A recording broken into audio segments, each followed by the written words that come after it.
Hello, this is AJ, and welcome to. Hello, this is AJ, and welcome to the Effortless English Show, Episode 5. Episode 5 of the Effortless English Show. Ta-da! Today, live from Kyoto, Japan, from our apartment in Kyoto, Japan. I'm in my little living room right now. Okay, so live as always, here we are. As usual, let me check our connection, make sure everything is working, and then I'll start the show. So let's take a look. Is it working? Da, da, da, da, da, da, da, da, da. Is it working? Is it working? This is the part of the show we call Is It Working? Is it working? And it is working.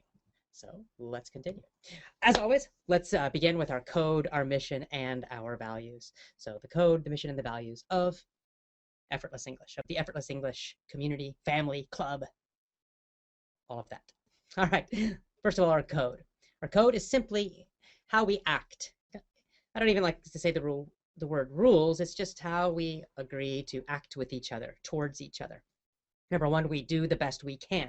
So when you are learning English, you do the best you can. Will you be perfect? Of course not. I'm not perfect when I speak English. I'm certainly not perfect when I write English. I make mistakes sometimes. You will too. But just do the best you can. In anything you do in life, English, your job, your family, your anything, your fitness and health, whatever it is, do the best you can in the moment. Second part of our code, we do the right thing. What does that mean? It means we're nice to people, where we don't cheat, we don't steal from people, we don't say mean, bad things to people. We basically are friendly and nice to people. And then number three, we show each other we care. And that means that we're not just nice, but we're proactively friendly and helpful. Proactively means we actively say nice things to people, we compliment people, we encourage each other. So what it's on Twitter or on our forums or on Effortless English Facebook or just between other members chatting with each other. We're positive and complimentary to each other. We encourage each other to be stronger and better. We show that we care. That's our code of conduct for the Effortless English Club, the Effortless English community worldwide. We also have a mission, which is the deeper purpose of Effortless English. Of course, the very basic purpose is to help people speak English powerfully. That's the surface mission, the most obvious part of the mission. But our mission is also deeper. So our deeper mission is to explore new opportunities for growth, to bring confidence, vitality, and happiness to people all over the world, and to boldly go where we have never gone before. Now, let me just talk briefly about that. First of all, the rhythm of that comes from the one of my favorite TV shows, Star Trek, but I changed the words just because I liked it. And I kind of like the Star Trek mission, but it didn't quite fit what I wanted to say, so I changed the words. So explore new opportunities for growth. That just means we're always growing. And by growing, I mean learning. Right? So we're always learning, always learning. Doesn't matter your age. If you're 5 years old, 50 years old, 95 years old, doesn't matter. While you're alive, you're growing and learning. Right? That's the basic difference between life and death. When we're dead, then we have plenty of time to not be growing, not be learning, to be just peaceful and calm all the time. But while we're alive, we're always learning, always growing and learning. Bring confidence, vitality, and happiness to people all over the world. It means we're contributing to the world, right? We're giving something to the world. We're helping people in the world, other people in the world. Bringing confidence means we help other people feel stronger, not weaker, right? A lot of people try to get success by pushing other people down, by making other people feel weak or bad. We do the opposite. We bring people up. Certainly my personal mission, I want you to feel stronger, and I hope you also want other people around you to feel stronger.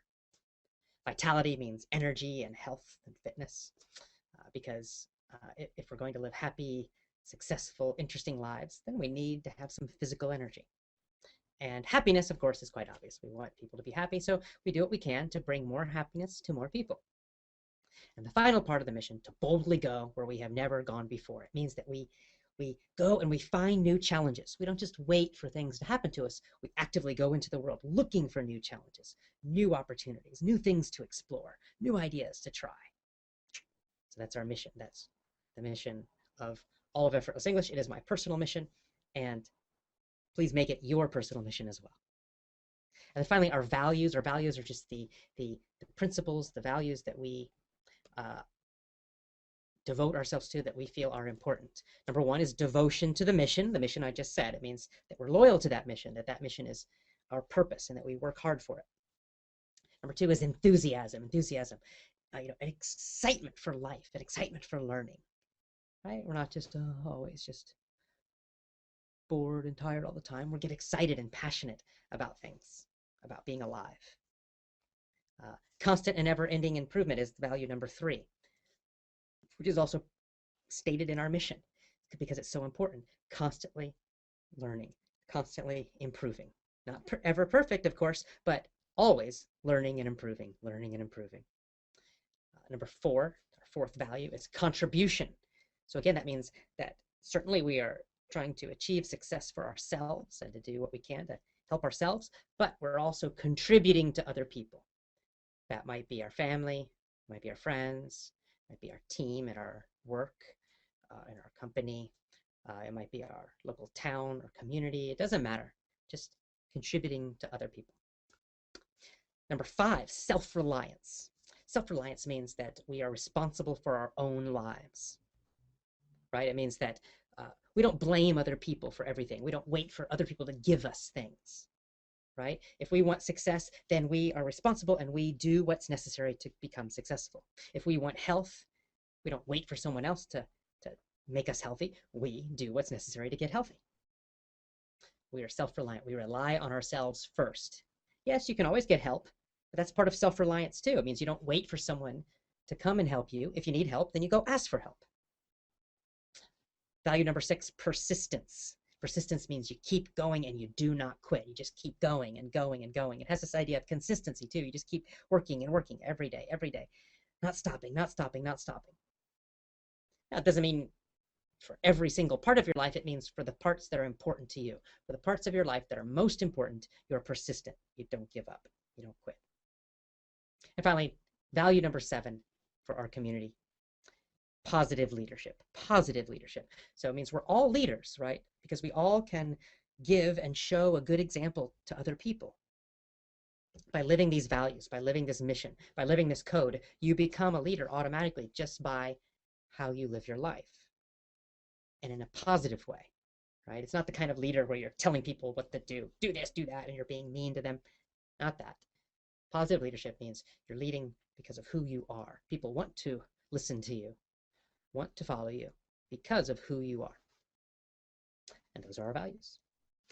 All right, I'm going to check our audio one more time, make sure it's working. And it seems to be working. And so let's move on. All right. You listening? Okay. My wife, Tomoe, is listening. She doesn't want me to show her on the video today, so I won't. I'll be nice. So just me today. Yeah, it's just me today, in fact. So no guest today, unfortunately. Let's go to Effortless English News. Effortless English News. I'll talk about my personal travels in a minute. First, let me tell you what's happening in the world of Effortless English, which also includes Learn Real English and Business English Conversations. Well, let's see. What are we doing? First of all, I am still working on all the new courses. I mentioned that we have a presentation course coming, and originally planned for February. Surprise, surprise, it might be late. Anyone who's been in Effortless English for a while knows that when we launch a course, I can take these off actually. When we launch a new course or a new website, it almost always takes longer than I want it to, or than we planned. There's always some programming problem or some little delay or something, because what happens is when we're doing these courses, several people are working on them, and they're just, problems come up. So we might get that presentation course ready by the end of this month, but probably more like March. Now, the programmer is working on the website, so we're making progress. The course is finished. Right now, we're just waiting on the website. So this is the part that always seems to take the longest. I get my part finished on time usually, the lessons, but then it's waiting for the programmers to do their job. It just seems to take longer than I ever want it to.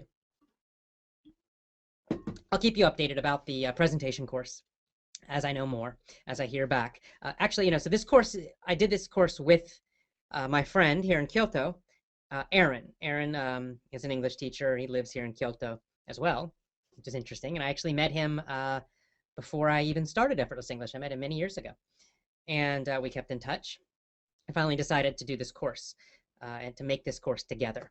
So Aaron is in charge of getting the website part done, and I'm in charge of the logo. In fact, I've got to choose our final logo and get that all finished this week. That's my job, but he's working with the website designer, so we're just waiting for all this. The website designer is working on the site, so little by little, as usual. What else is happening in the world? Oh, I know what's happening in the world of Effortless English. Something interesting. I had an interesting idea today. So this is maybe useful because for anyone who is maybe a business person out there, or just who has a big project or a dream. It might be an artistic project or just anything where you want to be creative or try something. There's a process for this, right? So the process for me is usually I start with my journal. I write in my journal every day. I just write my ideas, usually an hour or more every day. I go to a coffee shop and I just write, and just whatever ideas come into my head, I write them. Today I had a very interesting idea, and I might follow up on this. I might pursue this idea because I like it. And the idea is to create an intensive leadership program only for Effortless English members, and in fact, only for our VIP members. Because I realize, you realize, I'm sure, that this Effortless English family we have, this community with all the Effortless English crew everywhere in the world, it's getting bigger and bigger and bigger. It's growing, right? There are a lot of people out there in many different countries and all online. And there's no way I can personally lead this massive group. I can do this show and I can do things, but we also need leaders, just leaders who are part of our community. People like Bell, people like Julia, who were guests on our show already. And I started thinking, well, maybe I should create a very intensive, very tough, in fact, leadership program, kind of what I imagine as the ultimate, the most powerful leadership program I can imagine. And to create that and to offer it just to our members, just to people who really seriously want to not only learn English, but to really become strong leaders in our Effortless English community and then in other parts of their life. This would be a good program maybe for teachers. Anyone who's a teacher who's working with people, anyone in a company, anywhere, really any role where you are trying to be a leader, want to be a leader, need to be a stronger leader, even just in your family. So this program, as I'm thinking of it now, and this can change. I was talking about this process of coming up with ideas. This is the first part of the process. I just come up with ideas, and then, of course, as I think about it more, these ideas will change and evolve until I eventually decide, yes, I'm going to do it, and then I'll take action. So I'm not there yet. I haven't totally decided if I'm doing this or not. But I just thought I'd share it with you all and see if you guys are interested in it. So my idea is, again, like an ultimate leadership program. And by ultimate, I mean intense. I mean 1 full week live with me. And I mean intense. So I mean not just sitting and listening to me lecture. I mean, I'm going to push you and challenge you physically and mentally and emotionally. Because, my style of leadership, what I think is the most important, is to kind of be a leader based on who you are, not just knowing some tricks and some techniques, right? Most leadership programs and books, they teach you techniques. I can teach you NLP techniques, for example, of how to use language and other things and persuade people to do things. But those kind of techniques will only get you some results. They will help, but to be a really strong leader where people really listen to you and where you can really help create strong positive change, it has to come from kind of deep inside.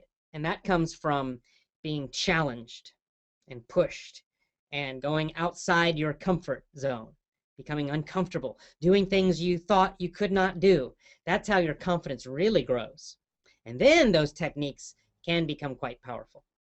So I'm thinking of developing a program. It would only be for a few people. It would not be for everyone because I would make it very tough. And by tough, I mean physically tough, because I think that physical energy and strength is an important part of being a good leader. Because if you're kind of weak and tired, it's hard to be a leader. So there would be a physical part. You'd actually have to pass a certain physical standard to get into the live intensive 7-day training. And at that 7-day training, we'd be doing, I'd be doing some kind of intense, strong, physical workouts with you. Not too crazy, but just, you'd be a little uncomfortable. It wouldn't be easy. And then I'd also be teaching you public speaking and teaching skills. And you'd be practicing them and doing them in more and more and more difficult situations with more pressure, more pressure. It would be very long. We'd have very long days. Maybe you wouldn't get quite as much sleep as you want. Anyway, I would think up a lot of kind of tough challenges so that by the end of that week, you come out and you have changed. You've grown, and you really feel at a deep level that you're personally stronger and more confident, and also a much stronger leader. So thinking of doing that, there would be an online part to it, maybe several months before the live event, and you'd have to complete some assignments. And then if you completed all those assignments, then you could come to the live event. And then if you completed the live event completely, then I'll probably make a page on my website and have a list of all the people who have completed this program. And I imagine, it's probably going to be expensive too. I'll just be honest with you, it will be expensive because it's 7 full days somewhere, maybe Thailand. So 7 long full days intensive. So it's not going to be cheap either. So, I imagine it would be a very small group, maybe 1 to 10 people at the most, I'm guessing. So anyway, this is the kind of new thing I'm thinking about. We'll see. I'll let you know if I decide to continue developing this idea. All right, let's see, other Effortless English news. I continue working on the story for the movie that I'll be shooting, hopefully shooting the movie this year, the new movie. So right now I'm just working on the outline of the story. I have a rough outline for the story, but I'm making some changes to it. Writing for me is probably the most difficult part of it, because when you're writing a story, it's coming from nothing, right? You're looking at an empty page and you have to make this story. It's the toughest part of the process for me. Same with the mini stories, even though they're kind of funny, crazy stories. That's the hardest part, is just thinking up the story. So anyway, that's the new course. That course won't be ready until next year. A course that will be ready sooner is that AJ Live course, based on the little documentary about my event in Hanoi last year, December. And I have the rough edit, the first edit of that finished. I'm focusing on writing at the moment, and I'll come back and I'll do another edit of that film, and then I'll start working on the course in probably the next couple months. So that's it. In the final part of Effortless English News today, we are going to San Francisco. So I might be able to get Kristen and or Joe on this show as a guest. And for you VIP members and ACC members, when we do teleseminars, I'll probably be able to get Kristen and Joe on those teleseminars too. So you get to chat with Kristen and Joe a little bit, probably starting in March, I'm guessing. Okay. The next part of the program, let me just talk a little about what I'm doing personally, some of my crazy stories of life and just what I've been doing, and then we'll go to the Twitter questions, which I know is your favorite part. So let me just check, make sure. Okay, yeah, looks good. All right, everything's still working. I just like to check sometimes because I want to make sure that technology is working. You can hear me. Okay, so what have I been doing personally? I just got back from Chiang Mai, Thailand, where I did a photography workshop with a guy named Adam Morelli. Adam Morelli is a professional photographer who lives in New York City, and he does photography workshops around the world, different places in the world. I think each month he does a workshop somewhere in the world. His favorite places to do workshops are in New York, where he lives. In Italy, I think he does the most of them in Italy. He's been to Venice. I think he's doing one in Florence, Firenze, soon. And then he does. I think he's done one in London, and he's done one in Japan. I did one with him in Japan, and then in Thailand recently. So I'm learning photography because I want to use photography in filmmaking. Right now, my video making skills, my filmmaking skills are very basic, very beginner level.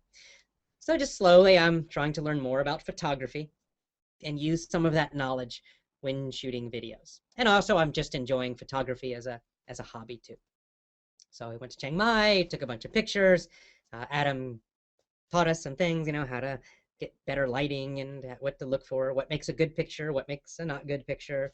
Very good. He's a very good teacher, so I enjoyed that. And I got the other people in the workshop were very fun, very nice people too. Three very nice Thai people and a couple of Australians as well. So, and what else am I doing? Oh, since we're going to America, I am signing up for lots of seminars and workshops in the United States. One thing I like about visiting the United States is the fact that there are so many seminars and workshops and trainings. I think this is a strength in America, that there's so much continuing education for adults. On almost any topic you want, you can find somebody who's teaching a workshop and sharing their knowledge and sharing their experience. And it's fantastic. I love it. It's so interesting. It's fun. So let me just talk about some of the things I'll be learning this year in the United States, some seminars I'm going to. I signed up for one called Seal Fit, and this is a fitness workshop, 3 days, and it's run by a former Navy SEAL. The Navy SEALs are these elite military guys in the United States military. They're super, super, super tough, and I'm going to go there and learn more about, some of the SEAL ideas about fitness, how to get stronger, how to get more endurance, more stamina, more strength, and more energy. It's 3 days. I imagine it's going to be extremely difficult, and I'm going to be super sore and super tired by the end of it. I'm going to train for it so that I don't totally kill myself during that weekend, that long weekend. Also, I will be signing up for an outdoor survival course. Actually, I think I'll probably do more than one outdoor survival course. As I mentioned this last episode, that I'm really getting back into hiking and camping, and I'd like to learn more about outdoor survival. It just means, how do you survive if you get stuck in the wilderness? Maybe you get lost and you're stuck in the woods for 3 days. Can you survive for a few days by yourself? Or maybe a storm comes and a bunch of snow and you can't get out. Do you have enough knowledge to live and survive until someone rescues you or until you can get out? And it just sounds fun to me too, honestly, just interesting. So I'll be taking a few outdoor survival courses. And I will probably take an NLP course, an NLP practitioner course. I've studied NLP on my own a lot, but I've never officially taken a practitioner certification course. I studied with Richard Bandler last year, one of the creators of NLP. NLP means a neuro-linguistic programming. It's a success psychology system. Tony Robbins uses it. That's the main thing he uses in his teaching. A lot of successful coaches and teachers and leaders use NLP techniques. So I studied NLP with Richard Bandler last year, but it was I took 3 different courses with him, but they were not the practitioner course, the kind of foundation course. They were different courses. So I'd like to take the practitioner course. It's kind of the basic foundation course for NLP. I'll probably do that in the United States this year as well. And I'm probably do a bunch more too. My friend Kristen in San Francisco always finds interesting classes and things in the San Francisco Bay Area. In fact, we're doing an animal tracking course with her, Tomoe and I, in about 4 weeks. We can learn to look at the footprints of animals in the ground, and you can tell which animal it is. Follow them, grab them. Maybe not grab them. So anyway, I'll let you know if I learn anything interesting. Usually all the interesting stuff I try and learn, I use it for future VIP lessons. So if you're in the VIP program, you benefit from all of my learning and studying and experimenting, because whenever I try something and I like it and it's interesting and useful, I'll usually use it to create a new VIP lesson. So probably towards the end of this year, you'll be getting some interesting lessons based on my new experiences. Mm-hmm.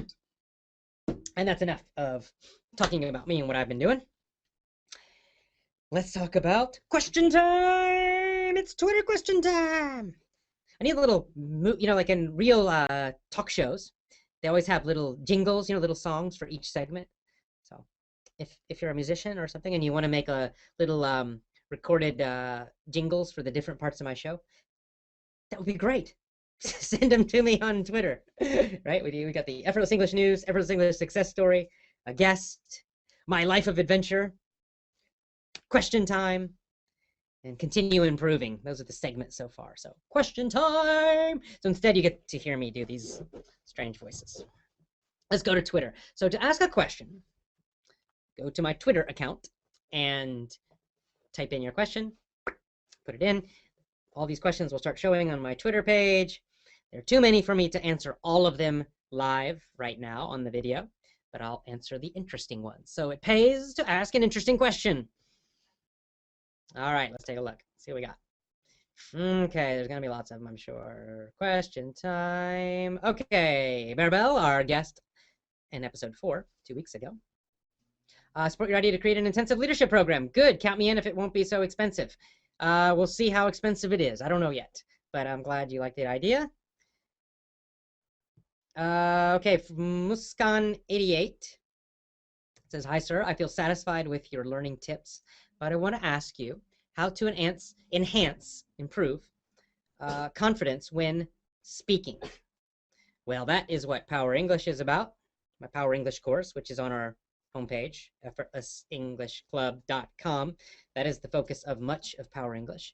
And the new presentation course coming, maybe this month, maybe next month, is totally focused on that, just more for public speaking, but the techniques will work for conversations too.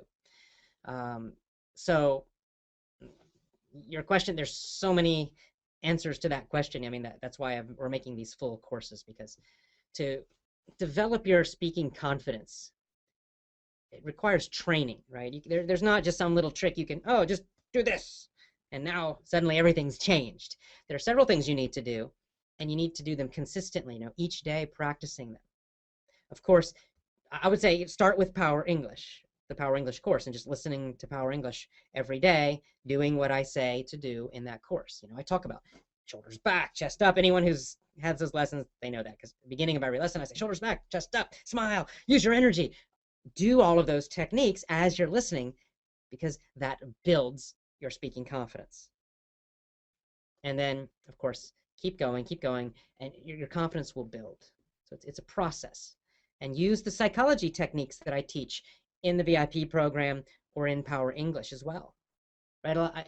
There are these powerful psychology techniques and methods that I teach, these success psychology methods in those lessons. So yes, you're learning English, but be sure you use those techniques in your own life too, because those techniques are what builds your confidence.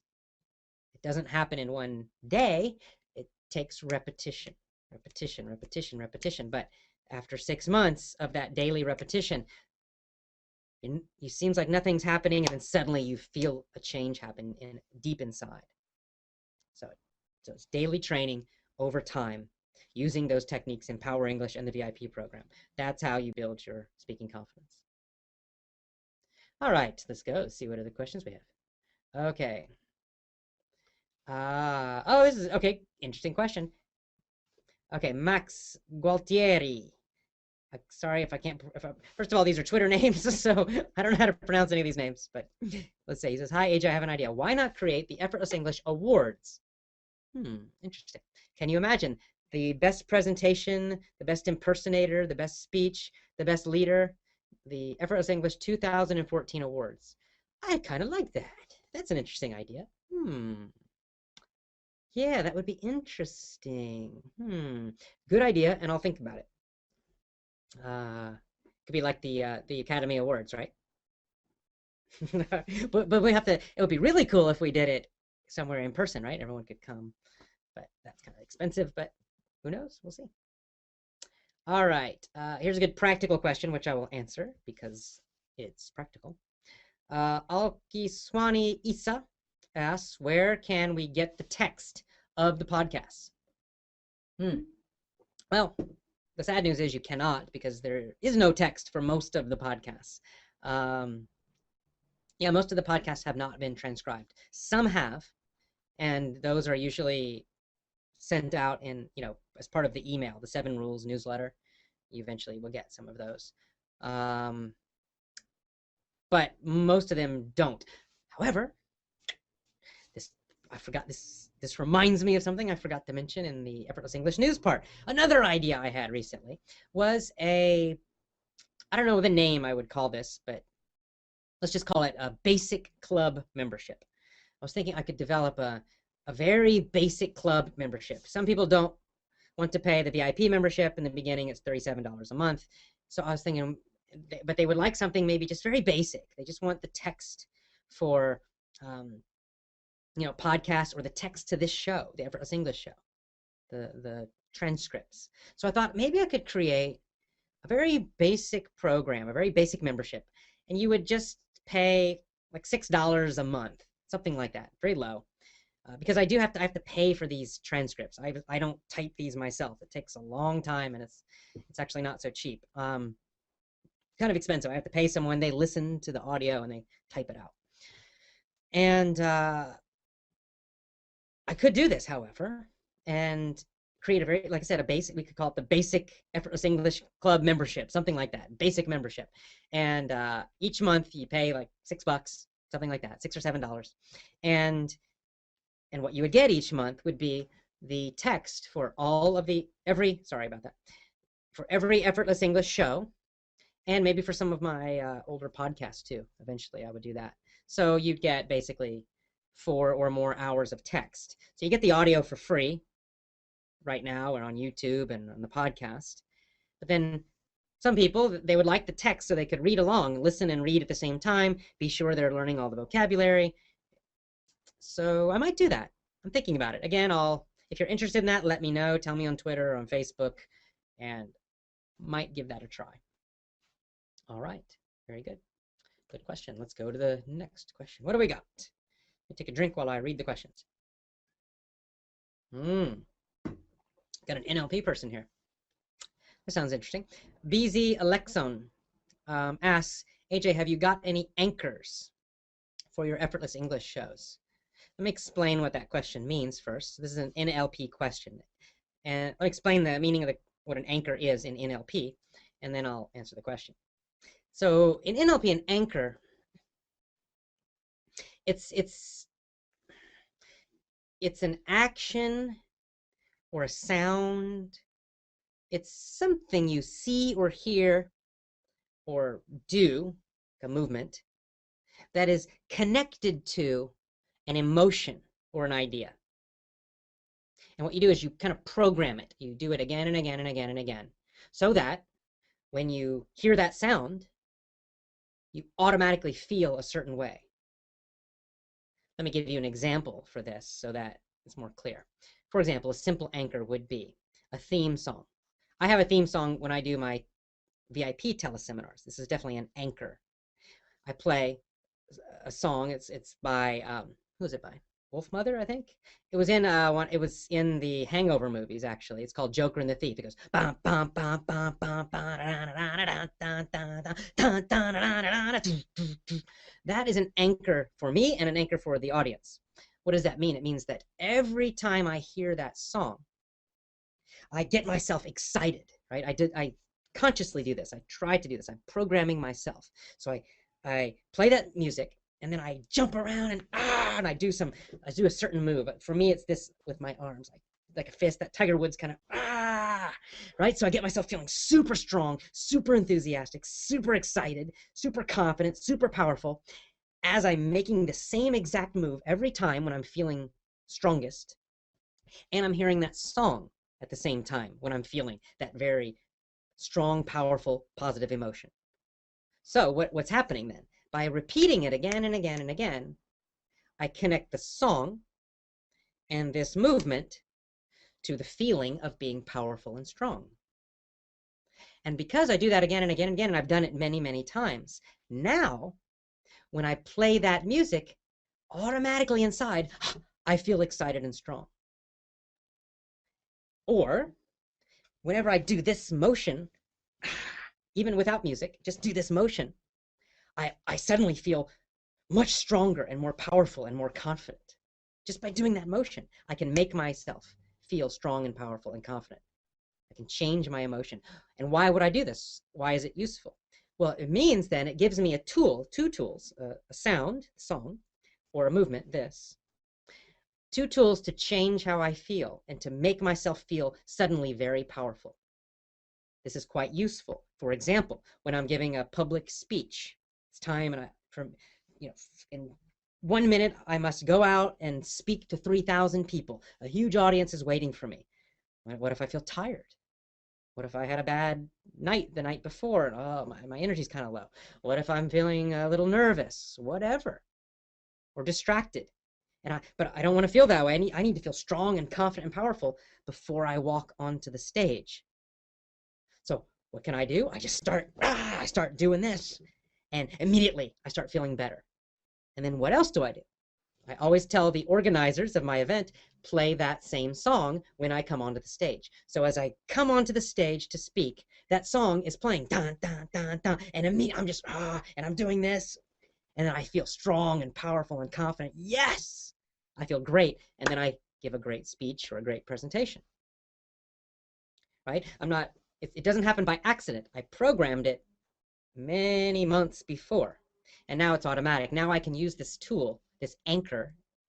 Anchor is the technical term, a psychology term, an NLP term. I can use this anchor, this movement, and that song to change how I feel, to feel powerful and strong anytime I want. That's why we do it. That's why it's powerful. I also do this with my teleseminars with VIP members, so that when I start the teleseminar, usually they're excited, and I'm excited when I start. So now what happens? Well, when the audience listens, when the VIP members and the ACC members hear that song, they start to feel a little more excited, right? I'm creating an anchor with them. So whenever they hear that song, it's connected to me, it's connected to the positive feelings of the teleseminar. And so now they start feeling stronger and better and happier as soon as they hear that. So when we start the teleseminar, they're all feeling more positive, more strong. That's an anchor. There are many ways we can use actions, we can use movements, sounds, certain words, a certain tone, many different things we can do. And so the final part of the question was, do I use these in this Effortless English show? Not so much. I haven't been consciously doing it now. But I'd like to. That's kind of what the jingles are too. I'd like to maybe have a custom song that we could start each show with that gives a feeling of excitement. And I could even help you guys create an anchor. We could create one together so that I could tell you, make a certain move, maybe this move, just because it's my favorite. And then we can all do it together. So when we start every show, we all start feeling more strong, more powerful, more positive automatically. And we could train it every week, every episode. And then whenever you need that, you could use it. So, good question. Let's go to more questions. Let me just read some more questions. So again, I answer any questions on Twitter. On the show, on our website, I put a Twitter feed, a Twitter box underneath the video. So, and at the very bottom of that, it says tweet to ajhoge. So you can actually send a tweet to me right from that same page if you want. Okay. Okay, this is a good question. Okay, Ty Ciara asks, excuse me, a little water. Ty Ciara asks, sorry, I keep moving the computers, jiggling around here. Stop. Okay. She asks, what do you think makes Effortless English so different from other communities who teach English? Well, I would say it's the code, the mission, and the values is what makes Effortless. Our method is different, although some people are copying it now. But what really makes a difference and what makes our community totally different than anyone else, even the people who are trying to copy us, is that we have this deeper mission and code and values. That's why our community is so much more positive, right? Because all of you, our whole crew, the whole Effortless English crew. And by crew means everybody. Even if you're a fan and you're just doing the email course, you just follow me on Twitter. You're a member. You've bought some courses. You're a VIP member. You're in our VIP program, or all of those things. Whatever level you're at, you're still held together, by the code, the mission, and the values. That's why on our Twitter page, positive. Every comment I get, people are sending me, tweets, little messages and questions, lots and lots and lots. I almost never get a negative one, almost never, out of hundreds and hundreds and hundreds of them. This is very unusual. You probably know, if you go to other Twitter feeds, other people who have Twitter accounts, look at the comments they get. Lots of people write some kind of nasty, negative things. It's not nice. Most online forums, same thing. Go there. There's always several people leaving negative comments. They're insulting people, trying to start arguments and fights. Doesn't happen in Effortless English because of the code, the mission, and the values. That's why. And because of the code, the mission, and the values, we're all helping each other. We see each other as a team. So that, yes, you want to improve your English, and you also want to help everyone else in the crew, in the family, improve their English also. You give encouragement to other people, and they give encouragement to you in our community. And of course, I do the same. It goes all ways. That's what makes us special. Yes, we have a special method. We have all those the 7 rules that you learn in the 7 rules email course. And then, of course, the whole psychology side, the fuel of the Effortless English engine, that's very unique. That makes us special too. And then it's all held together by the code, the mission, the values. So, so we have a deep purpose, and that's what makes us special. And I'm very happy about that, because that's not just me. That's not just some technique. That's deep and powerful. Okay, good question. Let's see. Okay, Anne from Poland has a question about children. My question is, do you think a 6-year-old child should start learning English as a second language? The word should, I'm not sure about, because it depends, it depends, first off, if the child has kind of an interest in it. I think you could introduce them to English in the kind of most fun way possible and see if they like it, see if they enjoy it. And by fun, I mean games, cartoons, baby books, that kind of thing. And if they seem to like it, and they might, then you could continue. But I would say at 6 years old, you don't want to push them. You don't, nothing academic. Don't make it unpleasant. Because even in their own language, they're not being pushed too hard at age 6, it's only first grade. But I think certainly, you can start at any age, as long as you make it light and fun. Light and fun. The main thing I would say for a small child that you want to do is to create a strong positive emotion connected to English, so that they feel good about English. They feel, oh, English is this positive, fun thing. I love it. That's the best thing you can do for them when they're very young. That will help them for many, many years, because then they'll enjoy the process of learning it before the schools try to destroy that. And if you want to do, if you feel like it's very important, you could do more intensive things, like have them play with, English-speaking children, or find some more intensive course. As long as it's fun and light for them, it's fine.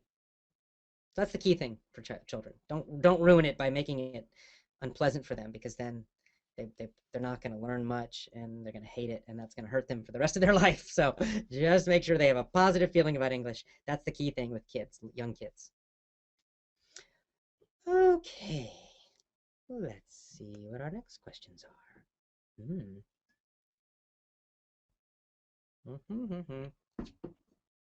Okay, this is an interesting question. Sebas Arenas asks, how many VIP members do you have? We have VIP at ACC combined, which basically is the same program, uh, around 2,000. 2,000 at the moment. And that, it kind of goes up and down, but around 2,000. Okay, here's a great and extremely difficult question. Bay Ramanunk says, how can we deal with people who are rude, low energy, etc.? Well, that's a question people have been asking for thousands of years. I don't know. Good question. I generally avoid them, is my approach. I just choose not to be around those kinds of people whenever possible. I ignore them when I can as well. If I can't avoid them, then I ignore them.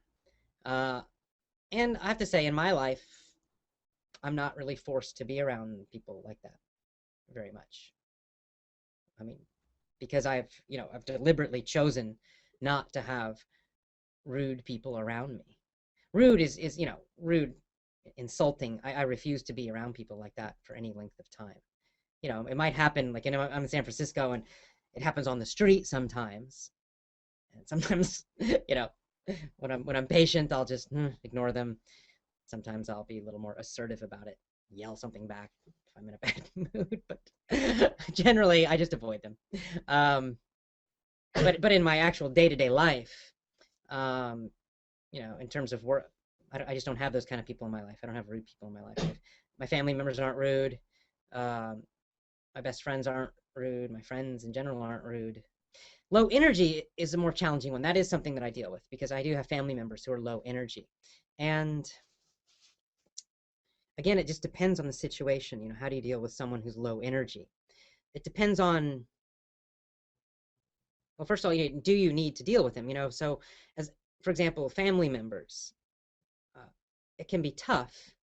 But at first I tried to motivate them, and then I finally just realized that, um, you know, their life is their own, and I can certainly try to encourage them and be positive, but if I try too much, then I'm just bothering and harassing them. That's not good for them. It doesn't make them happier. It makes me more frustrated. So I've learned to be more patient and to accept that they're just not as energized or motivated as I am, and that's okay. And I just need to accept them as they are, appreciate them as they are.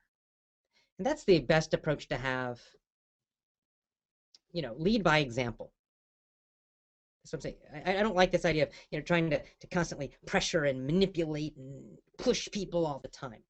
Instead, mostly lead by example, by showing, by acting with high energy and enthusiasm in a positive way. And then you inspire other people to do the same. Will you inspire everybody to do the same? No.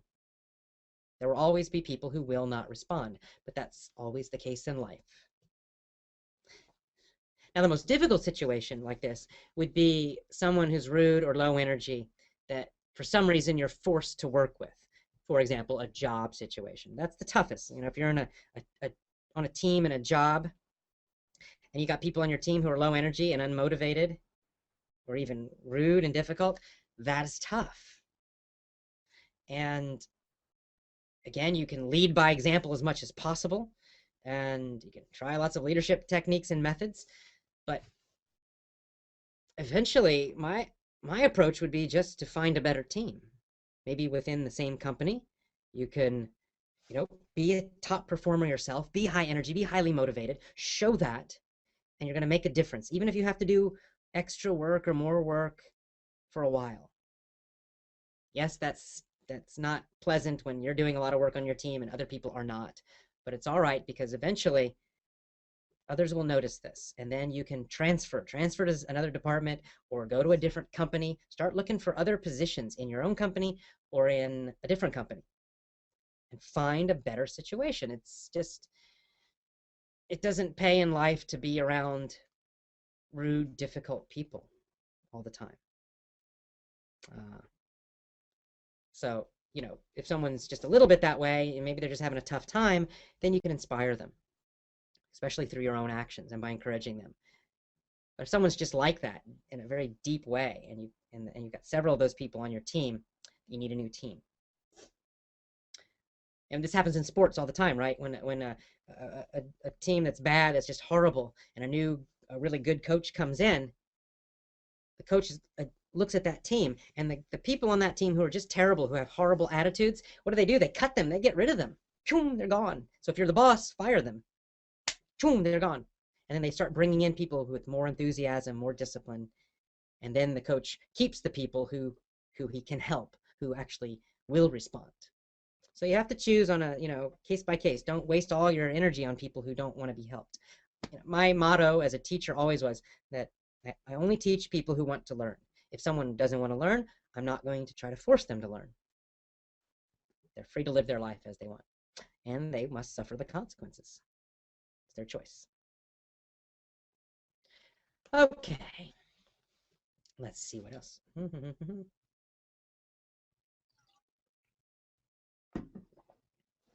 Okay, this is interesting. BZ Alexon again.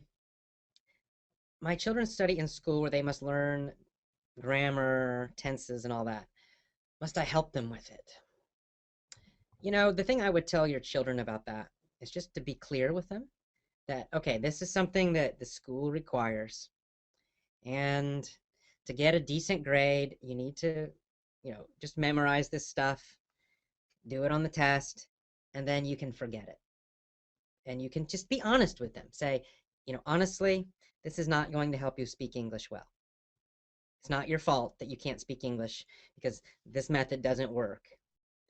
So I would just tell them that and say, if you really want to learn to speak English, then you need to follow the effortless English method. You need to focus on listening to easy English. Just teach them the 7 rules. Tell them, say, if you really want to speak it, you have to follow these 7 rules and use this method or something like it. So the tenses and the grammar and all that, it's just for school. It's just for grades. They might as well learn in life that school and the real world are totally different, and that all the bullshit that they have to do in school probably isn't going to help them very much in real life. I think it's better that they understand that, and that adults are honest about that, because they'll figure it out as they get older. They're going to know that anyway, so they'll respect you more as a parent if you just tell them this is the way it is, so you have to deal with it.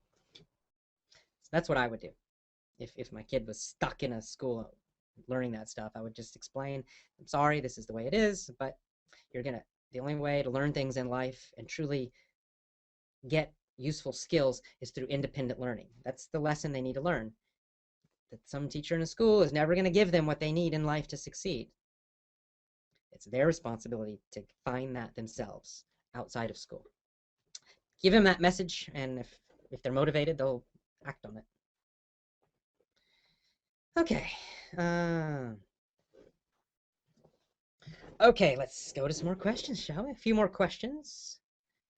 So again, on Twitter, let me just go through, make sure I'm not missing too many. Okay, let's see if I can. Good.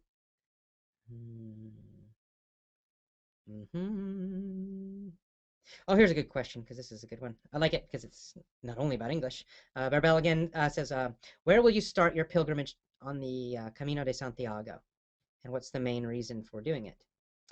Okay, I talked in the last episode, episode 4, about doing this pilgrimage. Pilgrimage is well,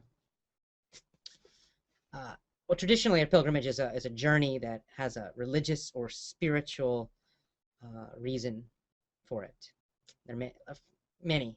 For example, Hindus, might go to Varanasi. Muslims go to Mecca. Buddhists might go to Bagaya. And there's one in Spain called El Camino de Santiago, the way of Santiago, the road of Santiago. And it's old. It's a few thousand years old. It was a Christian, still is, a Christian pilgrimage, but it's actually even older than Christianity. And more recently, it's become, while there certainly are serious Christian pilgrims who do it, it's also become kind of more open, and lots of non-Christians are doing it as well.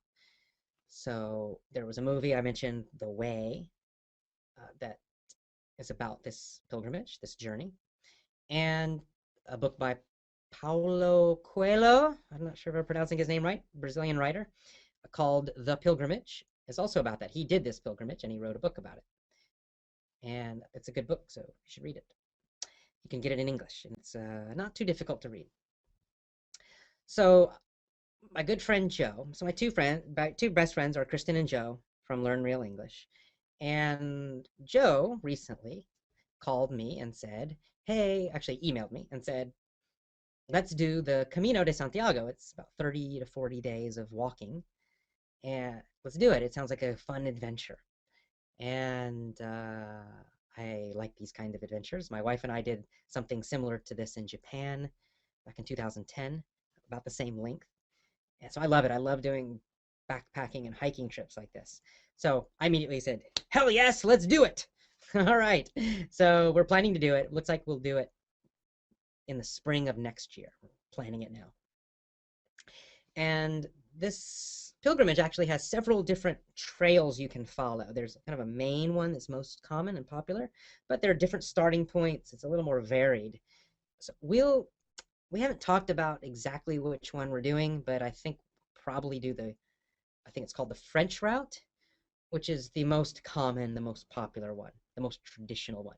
You start on the Spanish border, actually inside France, and I can't remember the name of the town right now, but yeah, sorry, I can't remember the name. But anyway, you start in France, and then you walk over the Pyrenees mountains, and then you walk all the way across northern Spain until you get to the town of Santiago. And you stop and you can stay in little dorms or churches along the way. What's my main reason for doing this? I would say my two main reasons are health, fitness. It's kind of an excuse for me to train physically and to get stronger. We're walking, 20 miles a day or something with a backpack, and so that's great.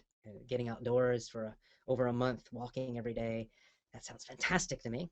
And then the second reason I'm doing it is it's really about friendship. So it's really just to do something with Joe. I think it'll be a good experience to uh, to do this with Joe. Challenging experience because Joe and I, in fact, are super different. Our personalities are almost opposite. So Joe and I sometimes butt heads because we're so different. But it'll be nice. It'll be nice to do this with one of my best friends. So that's the reason for me. Joe, I'm not sure why Joe's doing it. I think probably for adventure and social. I think he likes the social aspect of it a lot. This journey that lots of people are doing. It's this tradition that's over 1,000 years old. So a lot of people do this journey. So as you're walking this pilgrimage day after day, walking, walking, walking, you're going to meet all these other people who are doing the same thing, who are on the same journey. And Joe is very, very, very outgoing and social and extroverted. I think he will especially enjoy that. I will like that a little bit. Too much of that is not so fun for me. I like a little more quiet. I'm a little more introverted. I'm a lot more introverted. This is one of our big differences, Joe and I. But anyway, I think it's going to be an interesting experience. I'll certainly talk more about it as we are getting closer and as we're planning for it and training for it. Okay. And speaking of, Seba Serrana says, I remember you mentioned you were learning Spanish. Um, so yes, I've been learning Spanish for little tiny bits of time for a long time. Sadly, my pattern with Spanish is usually that I'll study it for about a month and then I'll just stop. And then I'll go because I get busy and distracted by other things. And the simple truth is that I'm just not highly motivated to do it. I just have other projects which are far more interesting to me. So this, however, the Camino will be a good motivation to improve my Spanish a bit more. My Spanish is at a high beginner level, I would say, which means I can communicate extremely slowly uh, and kind of, basic everyday necessities like eating and accommodation and that kind of thing.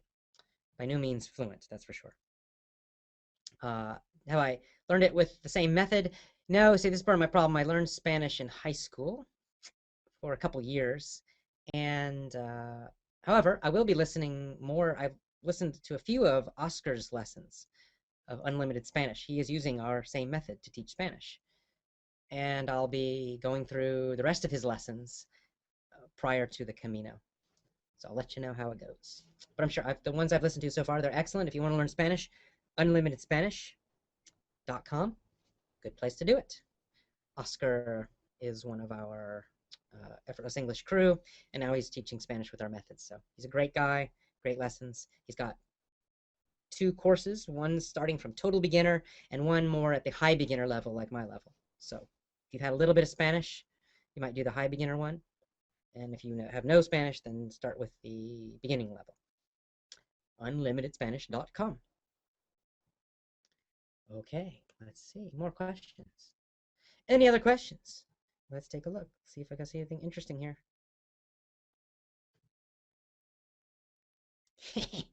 All right, Ryuchi, who we met in Barcelona, Spain, who's from Japan, says, I should ask my wife this because she'll give you the real honest answer. Do you have a good method to make yourself calm when you are angry? She's shaking her head. What do I do when I get angry? How do I calm down?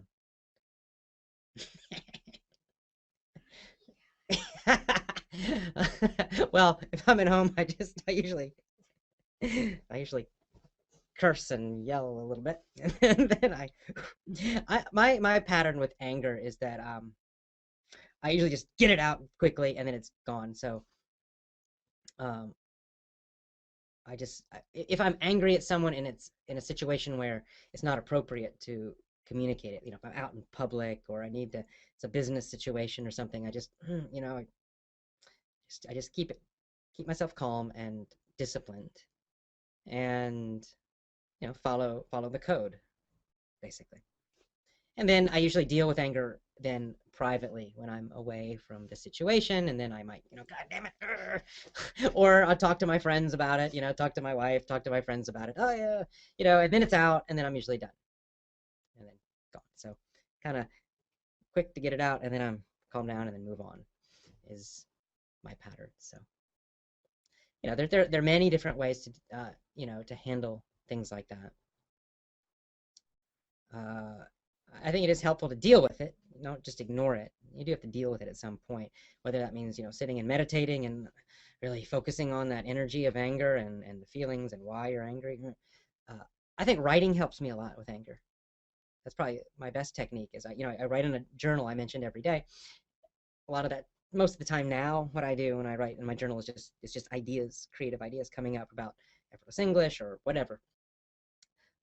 But at other times in my life, when I was younger, I certainly was more angry, and I would just write about it in my journal, and just get out those feelings and the thoughts, and figure out why was I angry, what can I do about it. So I just write and write and write. I find it's better to do it privately, because otherwise you can make some bad decisions if you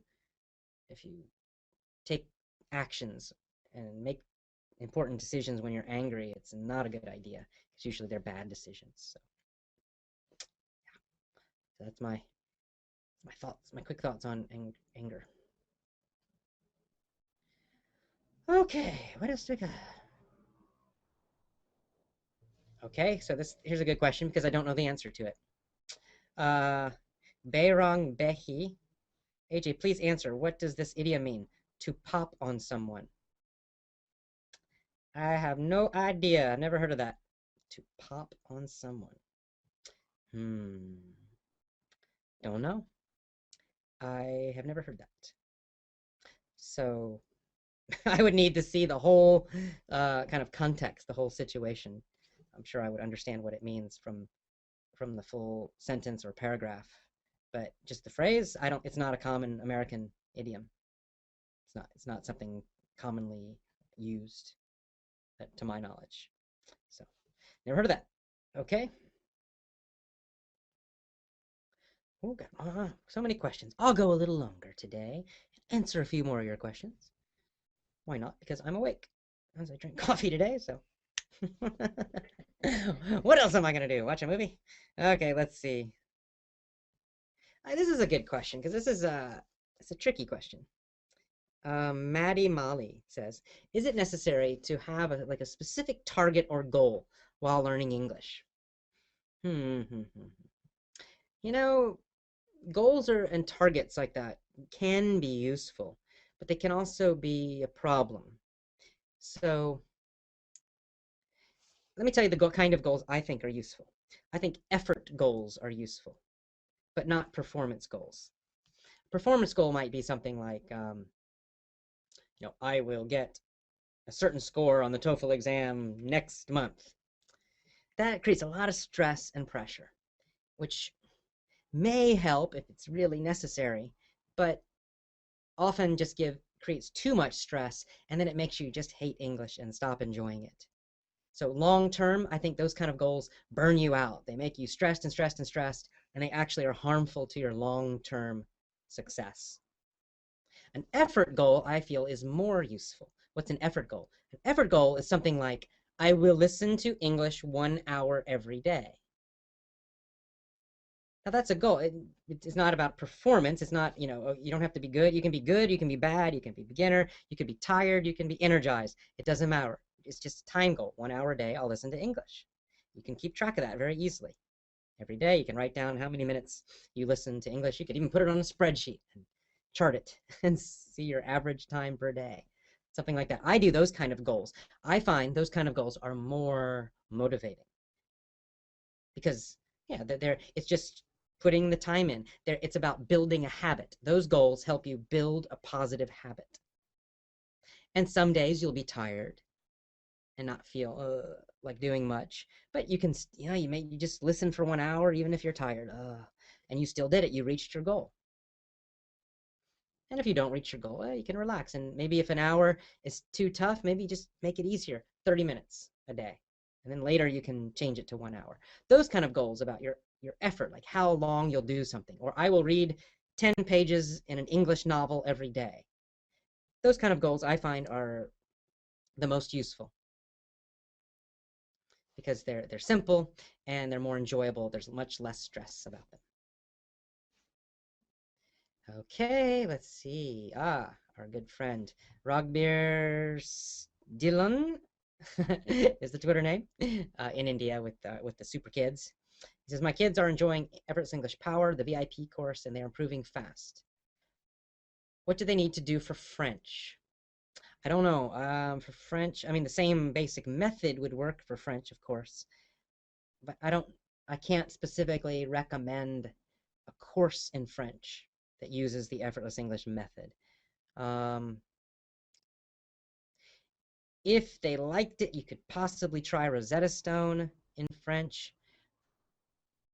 It's not cheap. Uh, I personally found Rosetta Stone got boring quickly for me, but some people like it, so you could try that. Same is true for Pimsleur French. I like Pimsleur.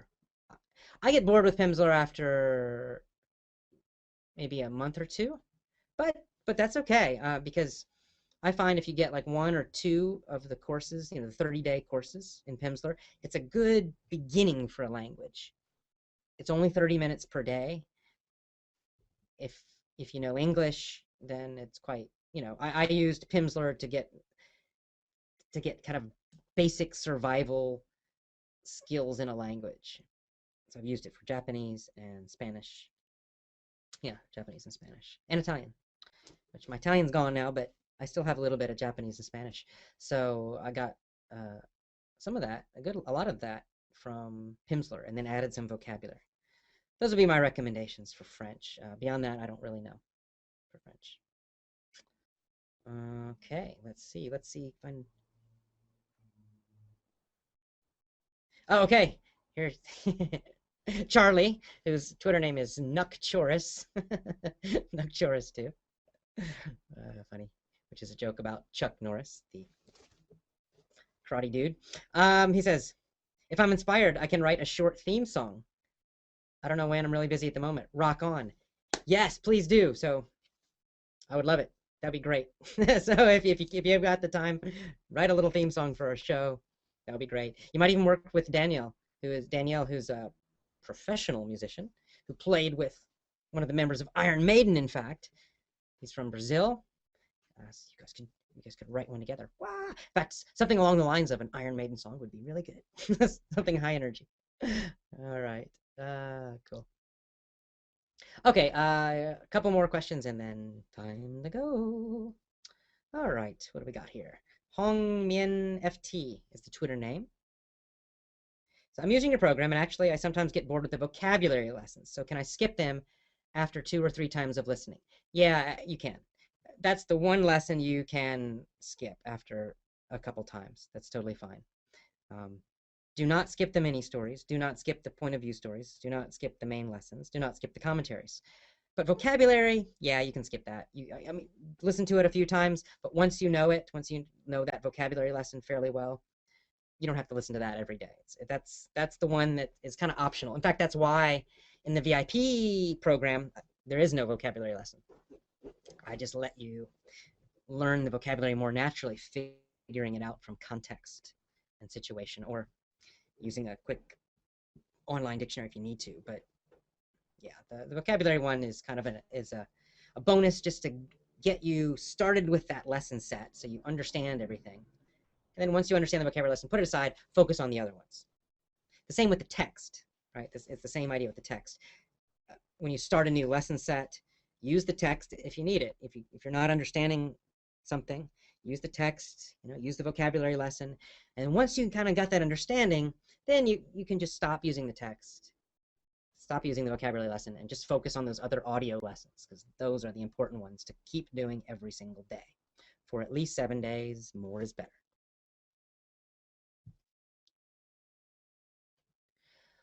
Okay. It's a good question because it's funny because my wife, Thais Ciara says, when you finish this episode, show us your wife. Ask her to say hello to us. Someone wants to see you. She doesn't want me to. She said, I already told her. I said, I'm going to put you on the show today, and she got mad and said no. What do you think? No, not today. Maybe next time. All right.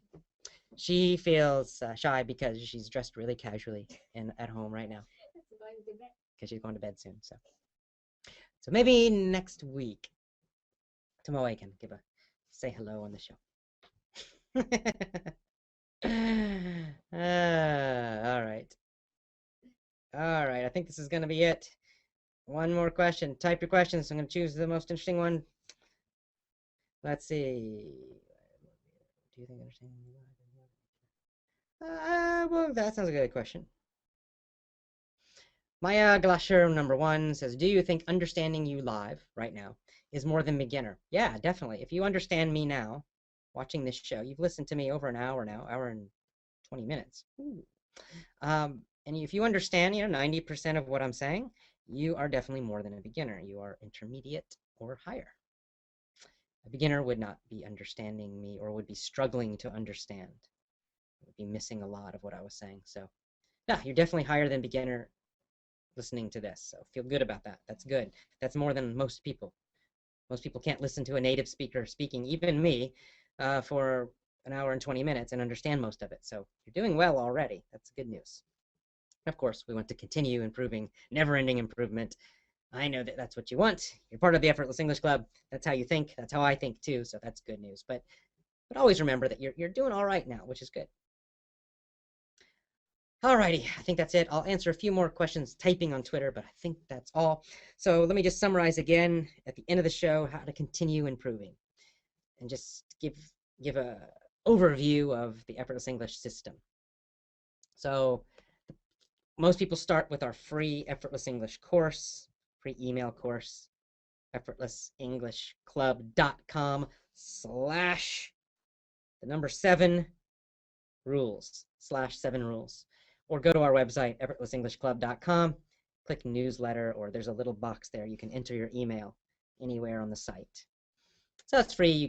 You learn about the 7 rules, which is our English learning method, English teaching method.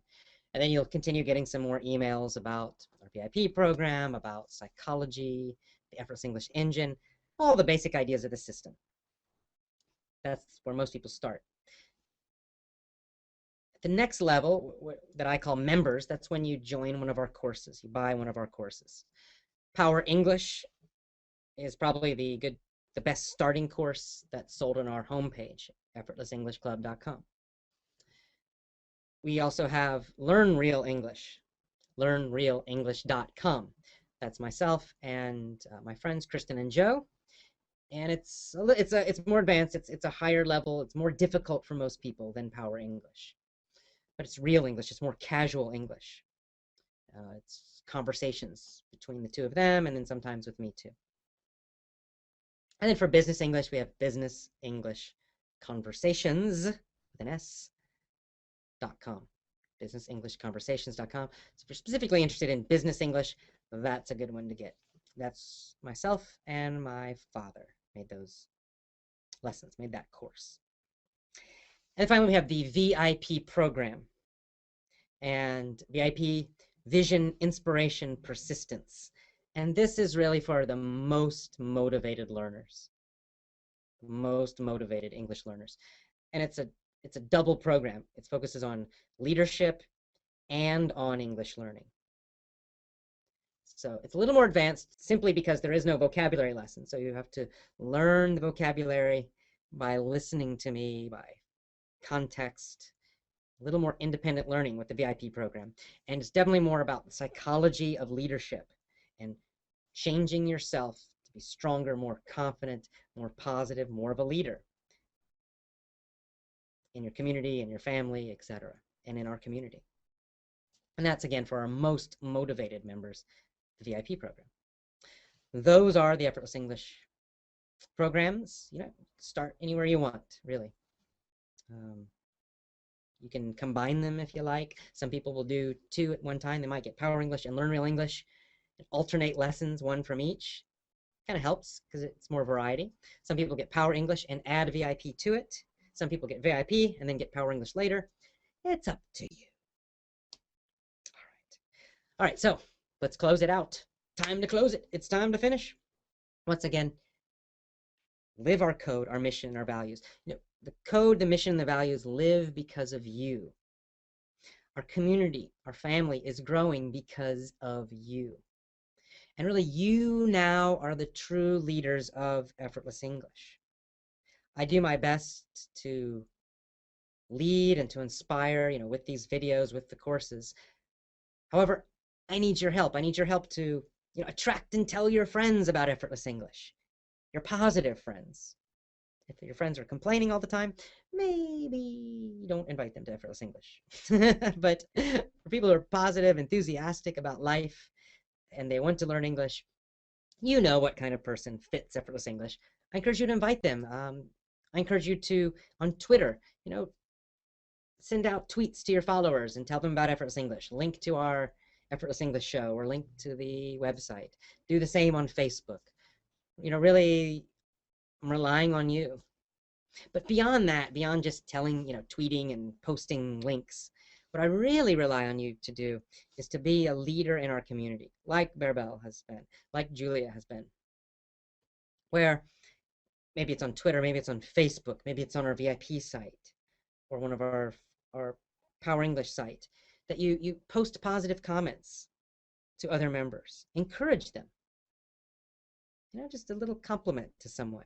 Or if someone has a success, sometimes I'll post a success story. Someone will send me something on Twitter saying, oh, I got a good score on my English test. If I post that, we'll send that person a reply and tell them congratulations. Show them you care. Little things like that. I appreciate you showing me that you care. You do that every day, and I like getting those comments. It's really nice. It motivates me as a coach. So I appreciate that. But also do that with each other. Do it with other crew members, VIP members, whatever, of Effortless English, so that we make our community more and more special, more and more strong, where we really live this mission. All right, so you can always find me at effortlessenglishclub.com. Of course, my Twitter page, ajhoge, at ajhoge for Twitter. All right, I will see you. Are we going to be here next Sunday?